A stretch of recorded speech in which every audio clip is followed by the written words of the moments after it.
I have a panel of experts with me. I'd like to welcome all of them, starting with former Justice C.B. Pandey, constitutional expert.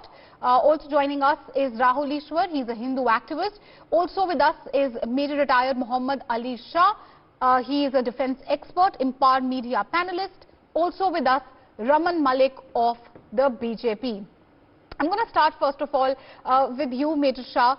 As far as the Uniform Civil Code is concerned, where do you stand on this debate? When we speak of the UCC, many say it's a very progressive move. It's something which can actually help bring reform in the lives of the women belonging to the minority community as well. But when a state wants to dictate it, when you want to impose the UCC or perhaps even want to start a rethinking on hijab, perhaps it has to start within the community. A meddling or any sort of meddling by a higher authority generally isn't taken very well by the people, isn't it, sir? Meenakshi, you are right. You are right. Now, it will not affect the minority community much. It will not affect the Muslims much, though they are governed by Sharia law at the moment currently. But you know, at the same time, India has a variety of family laws. The Christians have the Christian Marriage Act of 1872, the Indian Separation Act of 1869, the Indian Progression Act of 1925.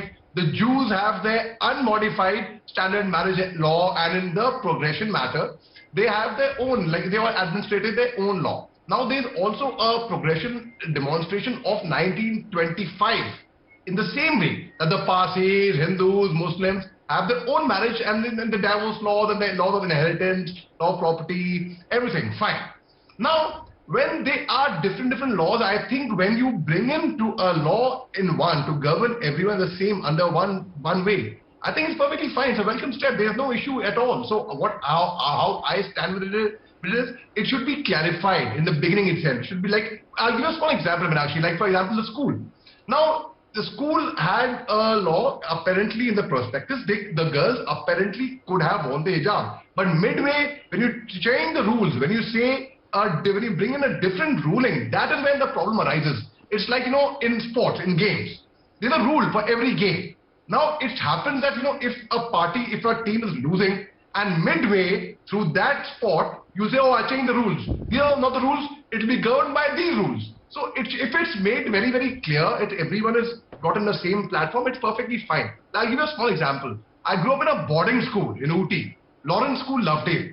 Now, in that school, we had a uniform set of, apart from uniform, we had, because the people from privileged families, from underprivileged families who were multi-billionaire sons, who were from a middle class, now there should not be any distinction. So we only would wear Power 1040 shoes. We would not wear Reeboks or Nike or Adidas. So bring it in uniform. Now, in the year 2016, the government has been trying for a long time to bring reforms and to bring this uniform standard code. So the law committee, the 21st law committee was set up. But by August 2018, their 21st law committee's session, their term expired. Now, hopefully the 22nd law committee, the law minister, Mr. Raju, he will bring in some reforms most probably. So yes, where I stand with it is, I think it is okay, it's a welcome step. There is no, I mean, I don't think the minorities would be really very much affected by it, Meenakshi. Well, yes, nothing wrong, sir. I was just talking about the timing.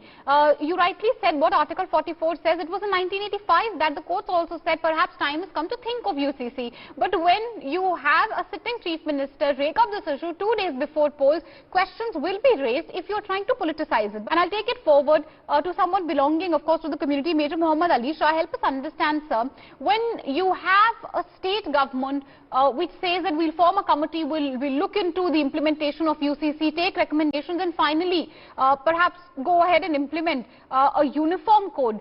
Would you say that it will be acceptable to the community? Because generally when reforms come, even if you look at the Hindu community, there have been reforms like abolition of the sati system, for example. Parda system within the Hindu community also has been rejected by many. But reforms generally have to come from within the community. Would you say that perhaps it will be a better idea that instead of forming state-mandated committees, there could be reforms within the community.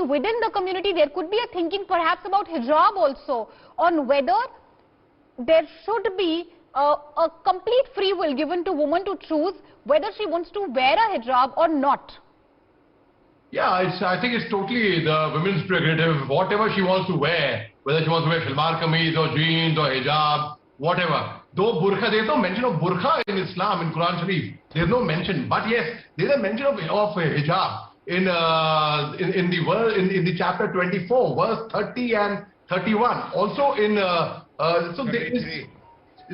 So the definite in 33, that's 33.59. If you have read the Holy Quran, I'm glad you have read the Holy Quran because I have read it, sir. So 33.59 is different. That is where it's written why women should wear hijab. But in chapter 24, verse 30 and 31, there is a question, there is a provision of hijab for men as well in 30 and in 39 for women. So if you must read that, it's very important to be well enlightened and informed before you come for any debate, sir. It's very important for that. Well, Major Mohommed Ali Shah, when we speak of reforms, the fact that we were discussing hijab and UCC together was because we were speaking first of all about reforms in a larger context as far as women are concerned. But limiting ourselves just to UCC for the sake of this discussion, Major Shah, when we speak of change or reform coming in, there is no perfect time to do it, isn't it, sir?